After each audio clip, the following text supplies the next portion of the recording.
Download ചെയ്ത് install ചെയ്യേണ്ടതുണ്ട്. ഇതിനോടൊപ്പം തന്നെ സംസ്ഥാനത്തെ എല്ലാ കർഷകർക്കും ഒരു ഏകീകൃത തിരിച്ചറിയൽ കാർഡ് കൊണ്ടുവരികയാണ്. ഏകീകൃത തിരിച്ചറിയൽ കാർഡ് എന്ന് പറഞ്ഞാൽ എല്ലാവർക്കും ഒരു വ്യത്യസ്തമായിട്ടുള്ള യുണീക്കായിട്ടുള്ള ഒരു ID നമ്പർ ഉണ്ടാകും. എല്ലാ കർഷകർക്കും ഒരു വ്യത്യസ്ത ID നമ്പർ ഉണ്ടാകും. ഇത് പ്രകാരമാണ് എല്ലാ കാർഷിക ആനുകൂല്യങ്ങളും മറ്റ് കർഷക അപേക്ഷകളും നൽകേണ്ടി വരിക. അപ്പോൾ എല്ലാ കർഷകരും അറിഞ്ഞിരിക്കേണ്ട ഏറ്റവും പ്രധാനപ്പെട്ട അറിയിപ്പാണ് വന്നിട്ടുള്ളത്. രണ്ടാം പിണറായി സർക്കാരിന്റെ 4ാം 100 ദിന കർമ്മ പദ്ധതിയിൽ ഉൾപ്പെടുത്തിക്കൊണ്ടാണ് 9ാം തീയതി ഇതിന്റെ ഔദ്യോഗികമായ ഉദ്ഘാടനം ചെയ്യപ്പെടുന്നത്. ഇത് കഴിഞ്ഞാൽ ഈ ഒരു കാർഡ് വിതരണം ഉണ്ടാകുക തന്നെ ചെയ്യും. PM കിസാൻ സമ്മാൻ നിധിയിൽ ഉള്ള ആളുകളും ഇത് എടുക്കേണ്ടി വരും. എടുത്തു വെക്കുന്നത് നല്ലതായിരിക്കും എന്നുള്ളത് തന്നെയാണ്.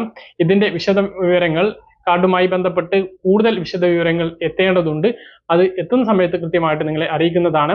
PM കിസാൻ സമ്മാൻ നിധി കഴിഞ്ഞ 2 ദിവസങ്ങളിലായിട്ട് മുടങ്ങിപ്പോയിട്ടുള്ള ആളുകൾക്ക് ചില ആളുകൾക്കെല്ലാം അക്കൗണ്ടുകളിലേക്ക്